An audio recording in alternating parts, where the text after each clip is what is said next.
कमजोर होता विपक्ष और मजबूत व आतताई होता सत्ताधारी पार्टी लोकतंत्र के लिए खतरे की घंटी है। विपक्ष लोकतांत्रिक देश में जनता की आवाज़ होती है। वर्तमान भारत में विपक्ष को संसद भवन में बोलने नहीं दिया जा रहा है, तत्कालीन मुद्दों पर चर्चा करने नहीं दिया जा रहा है।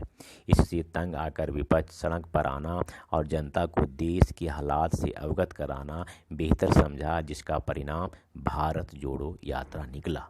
नमस्कार, आज के इस वीडियो में आप सभी का बहुत बहुत स्वागत है। आज हम इसी मुद्दा पर चर्चा करने जा रहे हैं। कांग्रेस ने भारत के दक्षिणी छोर कन्याकुमारी से लेकर देश के उत्तरी छोर जम्मू कश्मीर तक 3570 किलोमीटर की भारत जोड़ो यात्रा की शुरुआत कर चुकी है। शुरुआती में 118 लोगों के साथ राहुल गांधी ने इस यात्रा का आरंभ किए थे, जो अब लाखों की संख्या में तब्दील हो गया है।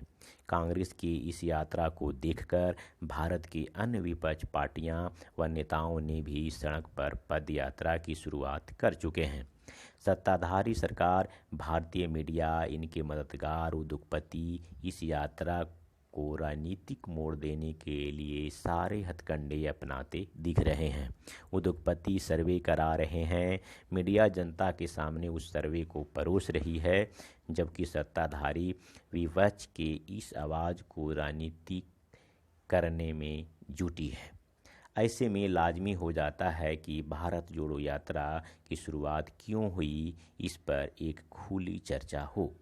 पेट्रोल, डीजल, केरोसिन के दाम कांग्रेस के शासनकाल से लगभग दोगुना के आसपास पहुंचने को तैयार है।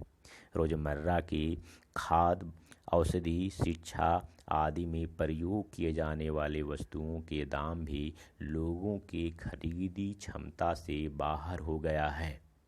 दूसरी तरफ देश की बेरोजगारी दर में भी वृद्धि हो गई है। भारत हंगर इंडेक्स में पाकिस्तान, बांग्लादेश, नेपाल, भूटान, श्रीलंका, मालदीव व अफ़गानिस्तान जैसे पिछड़े देशों से भी पीछे हो चुका है। सस्टेनेबल डेवलपमेंट में भी भारत का यही हाल है। इतना होने के बावजूद सत्ताधारी पार्टी और इसके समर्थक मीडिया विकास का जश्न मना रहे हैं। अमृतकाल महोत्सव का जगह जगह पर आयोजन करा रहे हैं। कांग्रेस द्वारा निर्मित सरकारी संस्थाओं को सत्ताधारी पार्टी सस्ते दामों पर बेच रही है। ये संस्थाएं उन उद्योगपतियों को बेचा जा रहा है जो चुनाव के समय सत्ताधारी पार्टी को आर्थिक व तकनीकी मदद करते हैं। इतना ही नहीं, इन उद्योगपतियों का लाखों करोड़ों रुपया कर्जा माफ़ कर दिया गया है। अडानी जैसे विश्व के दूसरे धनी व्यक्ति का भी कर्जा माफ़ कर दिया गया, लेकिन हंगर इंडेक्स में पिछड़ चुका भारत के आम लोगों का कर्जा माफ़ नहीं किया गया। कोरोना महामारी के समय भी कर्जा माफ़ नहीं किया गया। भारत के लोगों के द्वारा अपनी मांग को लेकर शांतिपूर्वक आंदोलन करने पर उन्हें प्रशासन, कानून, मीडिया तथा नेताओं के पुत्रों के थार से कुचल दिया गया।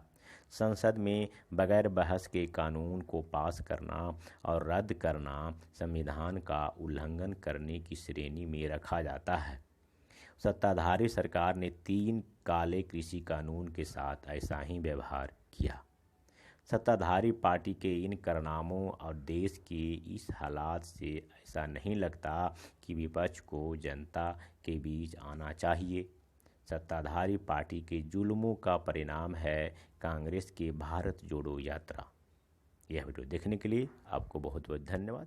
और